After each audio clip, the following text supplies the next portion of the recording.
कसारा ते कल्याण मार्गावरील वाहतूक ठप्प झाली आहे। मुंबईकडे येणाऱ्या लोकल एक्सप्रेस रखडलाय। पहाटे खडवली टिटवाळा दरम्यान केबल चोरी झालेली होती। अज्ञातांनी रुळालगत असलेल्या सिग्नलच्या वायरच तोडलेल्या आहेत आणि सिग्नलच्या वायर तुटल्यानं अप आणि डाऊन दोन्ही रेल्वे वाहतुकीवर परिणाम झालाय। सिग्नलच्या तुटलेल्या वायर दुरुस्तीचं काम सध्या सुरू आहे। अज्ञातांनी या वायर चोरून नेलेल्या आहे आणि त्याचा फटका नागरिकांना बसला असल्याचं आपण पाहतोय। अजितची अपडेट या संदर्भात आमचे प्रतिनिधी अभिजित देशमुख यांच्याकडून घेऊयात। अभिजित, नेमकं काय घडलेलं आहे? कसल्या या केबल होत्या आणि त्या चोरी कोणी केलेल्या आहेत? काय माहिती मिळते आहे? काल मध्यरात्रीच्या सुमारास टिटवाळाजवळील खडोली रेल्वे स्थानकाजवळ काही अज्ञातांनी रेल्वे रुळालगतच्या सिग्नलच्या वायर असतात त्या वायर तोडून नेल्याची घटना काल मध्यरात्रीच्या सुमारास घडली आहे। एकंदरीतच हे लक्षात येतात रेल्वे प्रशासनाने या सिग्नलच्या वायर दुरुस्तीचं काम सुरू केलंय। मात्र या घटनेमुळे अप अँड डाऊन दोन्ही मार्गावरील वाहतुकीवर सकाळपासून परिणाम झाला होता। या मार्गावरील मेल एक्सप्रेस सकाळपासून रखडलेल्या होत्या। रेल्वे प्रशासनाने खडोलीतून सीएसटीच्या दिशेनेची जी वाहतूक होती ही वाहतूक 8:30च्या सुमारास सुरळीत केल्याची माहिती दिली। मात्र अजूनही या वाहतुकीवर परिणाम असल्याचं दिसून येतंय। ज्या लोकल ट्रेन आहेत त्या 15 ते 20 मिनिटं उशिराने धावत असल्याचं पाहायला मिळतंय। तर दुसरीकडे सीएसटीहून खडोलीच्या दिशेने जाणाऱ्या वाहतुकीवर मात्र याचा मोठ्या प्रमाणात परिणाम झालेला सध्या पाहायला मिळतोय। त्यामुळे जे चाकरमानी आहेत, सकाळी जे कामावर जाण्यासाठी निघाले होते त्यांचे मात्र चांगलेच हाल झालेत। सध्या तरी रेल्वे प्रशासनाने या वायर दुरुस्तीचं काम हाती घेतलंय व काही वेळातच रेल्वे वाहतूक सुरळीत होईल असं देखील रेल्वे प्रशासनाकडून सांगण्यात आलं। निश्चितच धन्यवाद दिलेल्या सर्व सविस्तर अपडेटसाठी। एकंदरीत आपण जर बघितलं तर मुंबईकडे येणाऱ्या लोकल आणि एक्सप्रेस गाड्या सुद्धा रखडल्या असल्याचं कळतंय। कल्याण पासून पुढे कसारा दरम्यान आणि कसारा ते कल्याण दरम्यान ही जी वाहतूक आहे ती विस्कळीत झाली असल्याचं बघायला मिळतंय।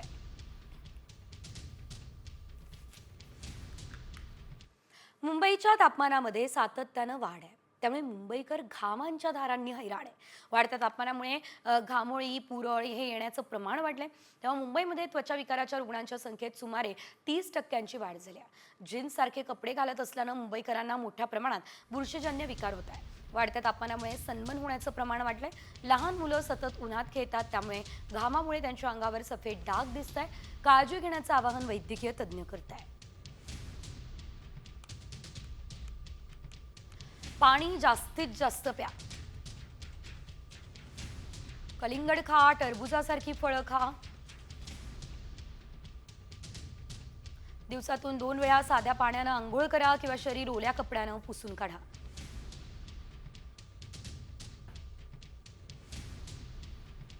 सतत घाम येणाऱ्या जागेवर डस्टिंग पावडर लावा।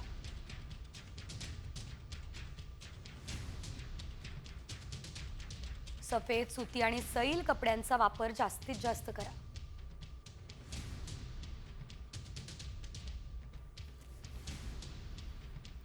यानंतर पुढे बातम्यांचा वेगवान आढावा। सुरुवातीला काही महत्त्वाच्या आणि मोठ्या बातम्या। शालार्थ आयडी घोटाळ्यातील शिक्षक महेंद्र म्हैसकरला 3 दिवसांची पोलीस कोठडी देण्यात आली आहे। म्हैसकर शिक्षण विभागाचा मध्यस्थ म्हणून काम करत होता। याशिवाय नियमितपणे शाळेत न जाताही दर महिन्याला शिक्षण विभागाच्या आशीर्वादानं तो पगारही घेत होता। बोगस शालार्थ आयडी घोटाळ्याची एसआयटी चौकशी करा ही मागणी आता करण्यात आलेली आहे। शालेय शिक्षण आयुक्तांनी शिक्षण मंत्री दादा भुसेंना या संदर्भात पत्र सुद्धा लिहिलं असल्याचं एकंदरीत आपल्याला बघायला मिळतंय। याशिवाय आता नागपूरमधील बनावट शालार्थ आयडी बोगस प्रमाणपत्र तयार करण्याचं प्रकरण राज्यभरात गाजतंय।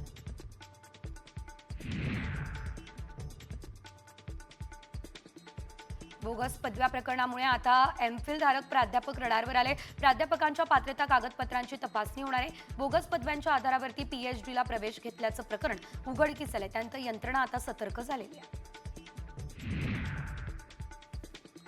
दीनानाथ मंगेशकर हॉस्पिटल तनिषा भिसे मृत्यू प्रकरणी ससून रुग्णालय समितीची आज पुन्हा बैठक आहे। 2 दिवसांपूर्वी रुग्णालय समितीनं पाठवलेल्या अहवालावर पोलिसांनी शंका उपस्थित केल्या। तसं पत्र पोलिसांनी रुग्णालयाला लिहिलं। या पार्श्वभूमीवर रुग्णालय समितीची बैठक होती आणि हा अहवाल पोलिसांना सादर सुद्धा केला जाणार आहे।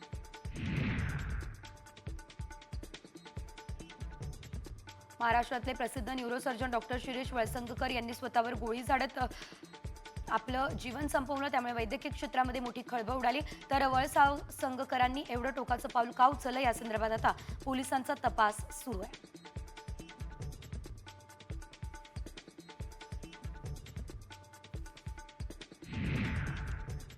आणि यानंतर तुमच्या आमच्या कामाच्या बातम्या. सोन्यानं आता विक्रमी उच्चांकी दर गाठलेला आहे आणि लाखाच्या उंबरठ्यावरती सोनं पोहोचले. सोन्याचा भाव प्रतितोळ्यावरती 98,000 इतका झालाय. सोनं लवकरच लाखांचा टप्पा पार करेल असा अंदाज आहे.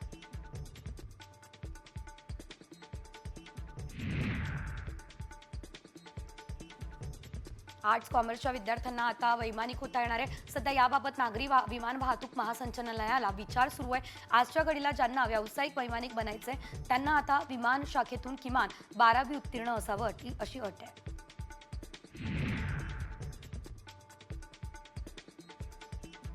विद्यार्थ्यांना 26 एप्रिलपासून सुट्ट्या लागणार आहे. शाळेच्या परीक्षा 25 एप्रिलला संपणार आहे आणि 1 मे रोजी परीक्षेचा निकाल लागेल. तर 3 मे पासून शिक्षकांना सुट्ट्या मिळतील. जिल्हा परिषदेसह माध्यमिक शाळांमधील विद्यार्थ्यांची 2024-25 या शैक्षणिक वर्षातील अंतिम सत्र परीक्षा सुरू आहे. उन्हाळ्याची सुट्टी पडल्यानं नियमित प्रवाशांमध्ये बाहेरगावी जाणाऱ्यांची भर पडली. त्यामुळे रेल्वे स्थानकांमध्ये प्रवाशांची गर्दी वाढते. गर्दीच्या नियोजनासाठी मध्य रेल्वेने मोठा निर्णय घेतला. मध्य रेल्वेच्या CSMT लोकमान्य टिळक टर्मिनस कल्याण पुणे या ठिकाणी फलाट तिकीट विक्री बंद करण्यात आलेली आहे. पंतप्रधान नरेंद्र मोदींच्या महत्वाकांक्षी मुंबई अहमदाबाद बुलेट ट्रेन प्रकल्पाला गती सुद्धा मिळाली असल्याचं बघायला मिळतंय. या मार्गावरती चाचणीसाठी जपानमधून 2 अत्याधुनिक बुलेट ट्रेन लवकरात लवकर भारतात दाखल होणार आहे. E5 आणि E3 या श्रेणीतील या शिंकनसेन बुलेट ट्रेन 2026च्या सुरुवातीला भारतामध्ये दाखल होणार आहे.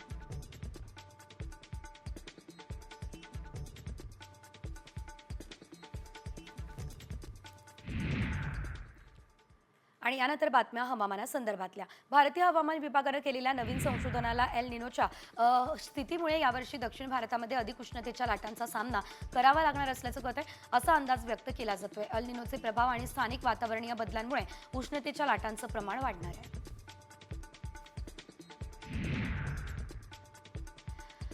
हवामान विभागाने शनिवारी पुणे, सातारा आणि सोलापूर, धाराशिव, लातूर, बीड, नांदेड, परभणी, हिंगोली या जिल्ह्यांमध्ये उष्ण आणि दमट वातावरणाचा इशारा दिला. पुढील 5 दिवस राज्याच्या बहुतेक भागात तापमानात 2 ते 3 अंश सेल्सिअसने वाढ होण्याचा अंदाज आहे.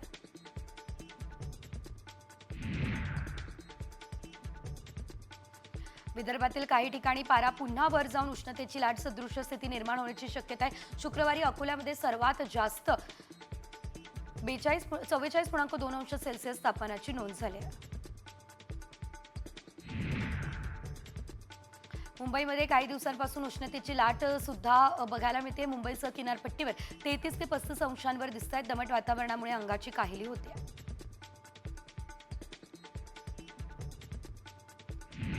मुंबईमध्ये त्वचाविकारांच्या रुग्णांच्या संख्येत सुमारे 30% वाढ झाली आहे. जीन्स सारखे कपडे सध्या घालत असल्यानं मुंबईकरांना मोठ्या प्रमाणावर बुरशीजन्य विकार होत आहेत. वाढत्या तापमानामुळे सनबर्न होण्याचं प्रमाण वाढलंय. लहान मुलं सतत उन्हात खेळत असल्यानं घामामुळे त्यांच्या अंगावर सफेद डाग सुद्धा दिसत आहेत.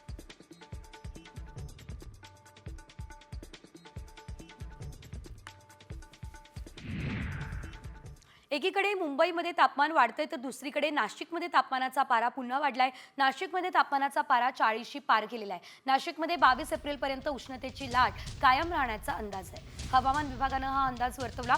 पुढील काही दिवसांमध्ये जिल्ह्यातील तापमानात 2 अंशांनी वाढ होण्याचीही शक्यता आहे. उष्णतेच्या लाटेमुळे नागरिकांनी आरोग्याची काळजी घ्यावी हे आवाहन केलं जात आहे. दुपारच्या वेळी कडक उन्हात गरज नसेल तर घराबाहेर न पडण्याचं आवाहन देखील आरोग्य विभागानं केले आहे.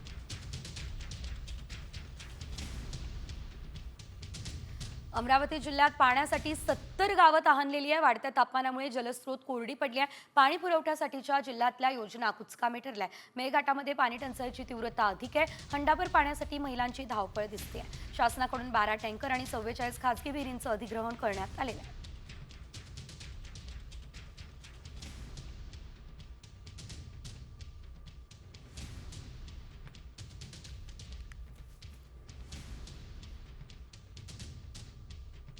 आणि आता अपडेट्स IPL संदर्भातल्या. रॉयल चॅलेंजर्स बंगळुरूची घरच्या मैदानावरील पराभवाची मालिका सलग 3ऱ्या सामन्यामध्ये कायम राहिली. पंजाब किंग्सच्या गोलंदाजांनी सुरेख कामगिरी करताना रॉयल चॅलेंजर्स बंगळुरूला चिन्नास्वामी स्टेडियमवरती पराभूत केलेलं आहे. पावसाच्या व्यत्ययामुळे 14 षटकांच्या लढती झालेल्या आहेत.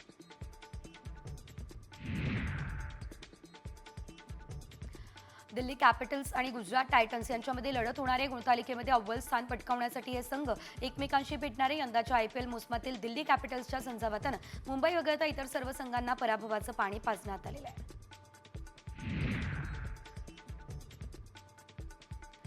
राजस्थान रॉयल्स संघाला मागील 3 लढतींमध्ये पराभवाचा सामना सुद्धा करावा लागलाय आणि आता IPL साखळी फेरीच्या लढतीमध्ये आज त्यांच्यासमोर लखनौ सुपर जायंट संघाचं आव्हान असणार आहे. या प्रसंगी राजस्थानचा संघ सलग 4था पराभव टाळण्यासाठी मैदानात उतरेल.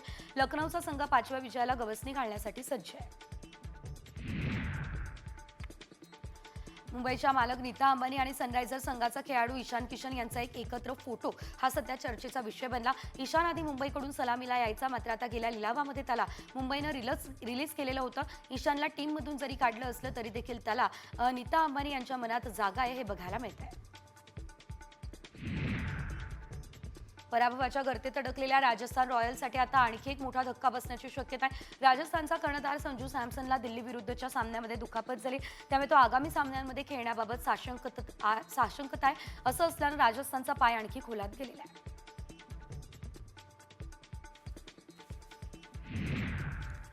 आणि आता अपडेट्स मुंबई संदर्भातल्या. मुंबईमध्ये आज पश्चिम रेल्वेवर मेगा ब्लॉक आहे. पश्चिम रेल्वेवर पाचवारी पुलाचा गर्डर टाकण्याचं काम आहे, त्यामुळे आज रात्री चर्चगेट ते मरीन लाईन्स मेगा ब्लॉक असणार आहे.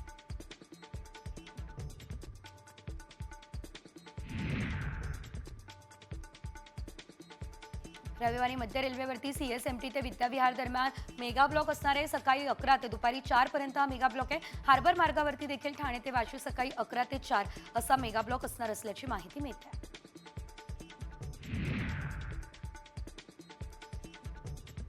KEM रुग्णालयातील वरिष्ठ डॉक्टरवर विनयभंगाचे आरोप करण्यात आलेले आहेत. 6 महिला डॉक्टरांनी डॉक्टर रवींद्र देवकर यांच्या विरोधात तक्रार केली असल्याचं देखील बघायला मिळतंय. याशिवाय जर आपण बघितलं तर या संदर्भात भोईवाडा पोलीस ठाण्यामध्ये गुन्हा दाखल झालाय.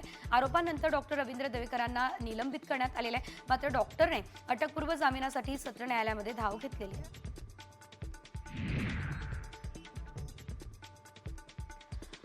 मुंबई हायकोर्टानं आता घाटकोपरमधील मैदानासाठी राखीव जागेबाबत सुनावणी सुद्धा केली असल्याचं आपल्याला बघायला मिळतंय. याशिवाय आपण जर बघितलं तर सध्या टिप्पणी करत असताना महापालिकेला कोर्टानं फटकारलं असल्याचं देखील पाहायला मिळतंय. याशिवाय अनधिकृत कम्युनिटी हॉल एका आठवड्यामध्ये पाडण्याचे यावेळेस आदेश दिलेले आहेत. बेकायदा बांधकाम जबाबदार धरत अधिकाऱ्यांवर कारवाई करा आणि 6 महिन्यांमध्ये अहवाल सादर करा असं देखील सांगितलंय. यंदा जून ते सप्टेंबर 18 दिवस भरतीचे आहेत आणि सर्वात उंच लाटा 26 जूनला उसळणार आहे. 4.75 मीटरच्या लाटा उसळतील असा अंदाज आहे. जूनमध्ये 5 दिवस, जुलैमध्ये 4 दिवस, ऑगस्टमध्ये 5 तर सप्टेंबरमध्ये 5 दिवस भरती असेल.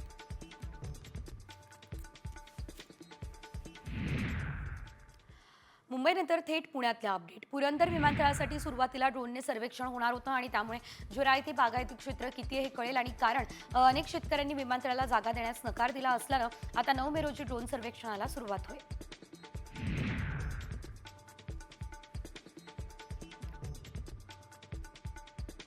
पुणे शहराच्या मध्यवर्ती भागातील भिडे पूल सोमवारपासून वाहतुकीसाठी बंद केला जाईल. मेट्रोच्या कामासाठी पूल बंद असेल. सोमवारपासून तब्बल 1.5 महिना हा पूल बंद ठेवला जाईल, त्यामुळे नागरिकांनी पर्यायी मार्गाचा वापर करावा हे आवाहन प्रशासनाकडून करण्यात आलेलं आहे. PMPच्या 123 नवीन बस सेवा बंद झाल्या. महिनाभरापूर्वी दाखल झालेल्या 123 नव्या CNG बस सदोष असल्यानं त्यांची सेवा संचलनातून बंद करण्यात आलेली आहे.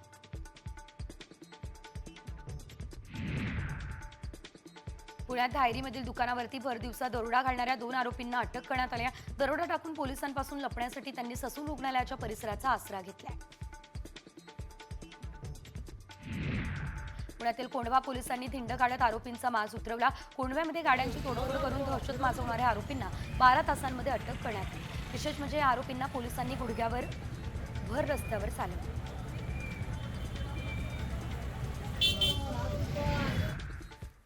आणि यानंतर बातम्या कोकणातला. ताडगोळे सांडपाण्यामध्ये धुवून ते विक्रीसाठी ठेवल्याचा प्रकार खेडमध्ये घडला. खेड तहसीलदार कार्यालयासमोर गटारामध्ये ताडगोळे धुवून ते विक्रीसाठी ठेवणाऱ्या परप्रांतीय विक्रेत्याविरुद्ध गुन्हा दाखल झालेला आहे. अलाउद्दीन शेख असं या विक्रेत्याचं नाव आहे.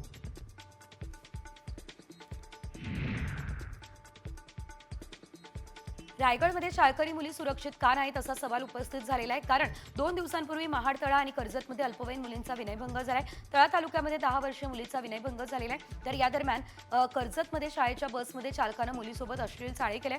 महाडमध्ये शिकवणीवरून घरी जाणाऱ्या 2 मुलींचा विनयभंग झालेला आहे. मुंबई गोवा महामार्गावरील वाटूळ या ठिकाणी उड्डाणपुलाचं काम पूर्ण झालेलं आहे. मात्र असं असलं तरी गोव्याच्या दिशेने जाणाऱ्या सर्व्हिस रोडचं काम रखडलंय. यामुळे अपघाताच्या शक्यता वाढल्या आहे. सर्व्हिस रोडचं काम लवकर पूर्ण करण्याची स्थानिकांची मागणी आहे. रायगडमधील दूध उत्पादनात मोठी घट झाली आहे. 3 लाख लिटर दुधाची मागणी असताना जिल्ह्यात केवळ 1000 दूध उत्पादन होत आहे. मनुष्यबळाचा अभाव, पाण्याचा आणि हिरव्या चाऱ्याच्या कमतरता, त्यामुळे दिवसेंदिवस हे प्रमाण कमी होत आहे. यामुळे ग्राहकांना जिल्ह्याबाहेरून येणाऱ्या दुधावरती अवलंबून राहावं लागतंय. ऑलिव्ह रिडले जातीच्या कासवानं 4 वर्षांमध्ये 4500 किलोमीटरचा प्रवास केला असल्याचं बघायला मिळतंय. ओडिशाच्या गहिरमाथा किनाऱ्यावरती 18 मार्च 2021ला फ्लिपर टॅग लावून त्याला सोडलेलं आहे. श्रीलंकेच्या जाफना समुद्रातून पुढे त्रिवेंद्रम मार्गे रत्नागिरीमधल्या गुहागर किनाऱ्यावरती हे कासव दाखल झाले आहेत.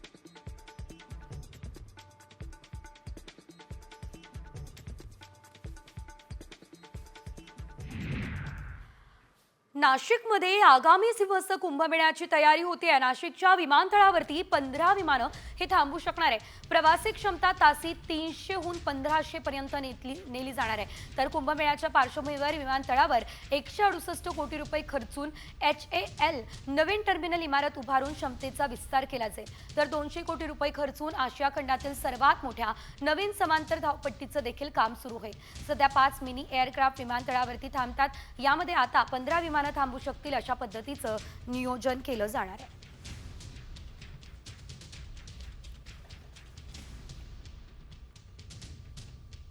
आणि यानंतर बातम्या उत्तर महाराष्ट्रातल्या. हजरत सातपीर सय्यद बाबा दर्गा पाडल्याबद्दल नाशिक महापालिकेच्या नोटिसाला सुप्रीम कोर्टानं अंतरिम स्थगिती दिलेली आहे. दर्ग्याच्या याचिकेला यादीमध्ये न घेतल्याबद्दल मुंबई हायकोर्टाकडून अहवाल सुद्धा सध्या मागवण्यात आला असल्याचं बघायला मिळतंय. आता या प्रकरणी 21 एप्रिलला सुनावणी होणार आहे.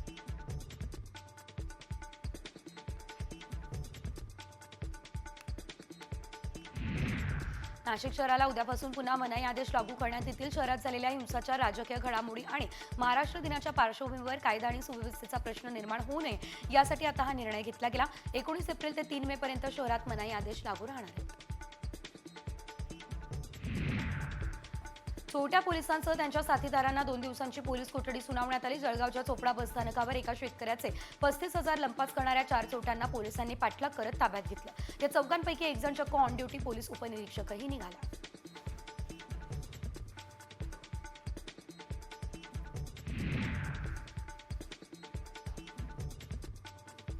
नाशिकच्या लासलगावमधील स्वामी समर्थ नगरमध्ये मध्यरात्रीच्या सुमारास अज्ञात चोरट्यांनी घरफोडी केलेली आहे आणि या दरम्यान त्यांनी 1,82,000 रुपयांचे 3.5 तोळे सोने लंपास केले. या प्रकरणी पोलीस ठाण्यामध्ये गुन्हा दाखल झालेला आहे आणि अधिकचा तपास सध्या पोलीस करत आहेत.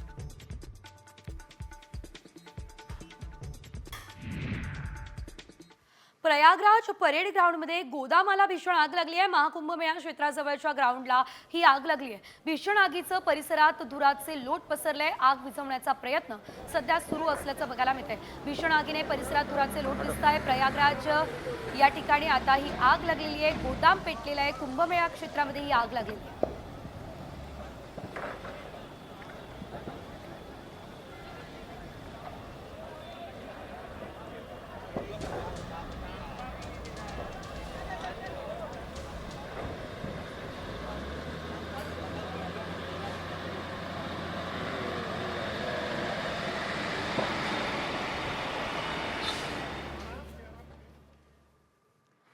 आम्ही मराठी बोलणार नाही यासाठी मुंबईमध्ये आंदोलन झालं.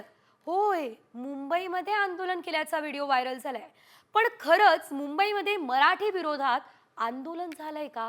हा व्हिडिओ पाहून संताप व्यक्त केला जातोय. त्यामुळे आम्ही या व्हिडिओची पडताळणी केली. यावेळेस काय नेमकं सत्य समोर आलं, चला पाहूयात. हा व्हिडिओ पाहून तुमच्या तळपायाची आग मस्तकात गेल्याशिवाय राहणार नाही. कारण मुंबईतच राहून परप्रांतीय मराठी भाषेविरोधात आंदोलन करतायत. आम्ही मराठी बोलणार नाही असं बॅनर हातात घेऊन आंदोलन केल्याचा दावा करण्यात आलाय. मुंबईत राहून हे मुंबई विरोधात आंदोलन करूच कसे शकतात असे सवाल आता उपस्थित केले जात आहेत. मराठी भाषेविरोधात मुंबईतच आंदोलन. परप्रांतीयांची मराठी विरोधात घोषणाबाजी. व्हायरल व्हिडिओ मागचं सत्य काय? मुंबईतल्या ताज हॉटेल आणि गेटवे ऑफ इंडिया समोर उभं राहून हे मराठी विरोधात आंदोलन केल्याचं दिसतंय. त्यांच्या हातात आम्ही मराठी बोलणार नाही असं बॅनर दिसतंय. हा व्हिडिओ पाहून मराठी माणसांमध्ये संतापाची लाट पसरली आहे. काहींनी तर हे आंदोलन कुणी केलं याचा शोध सुरू केलाय. तर काहींनी त्यांना थेट धमकीवजा इशाराच दिलाय. मात्र खरंच हे आंदोलन झालंय का? आंदोलन करणारे नक्की कोण होते याची सत्यता जाणून घेणं गरजेचं आहे. कारण यामुळं मराठी परप्रांतीय असा वाद निर्माण होऊ शकतो. त्यामुळं आमच्या टीमनं या व्हिडिओची पडताळणी सुरू केली. त्यावेळी आमच्या पडताळणीत काय सत्य समोर आलं पाहूया. मराठी भाषेविरोधात मुंबईत आंदोलन झालेलं नाही. ताज हॉटेल बाहेरील आंदोलनाचा व्हिडिओ खोटा आहे. व्हायरल व्हिडिओ AI टेक्नॉलॉजीनं तयार करण्यात आलाय. AI टेक्नॉलॉजीचा गैरवापर करून दिशाभूल केली जातीये. मराठी भाषेच्या जनजागृतीसाठी व्हिडिओ बनवला गेलाय. हा व्हिडिओ AI टेक्नॉलॉजीचा वापर करून बनवण्यात आलाय. मात्र हा व्हिडिओ वेगानं व्हायरल होत असून त्यामुळे संताप व्यक्त केला जातोय. आमच्या पडताळणीत मराठी विरोधात मुंबईत आंदोलन झाल्याचा दावा असत्य ठरलाय. ब्युरो रिपोर्ट, साम टीव्ही न्यूज.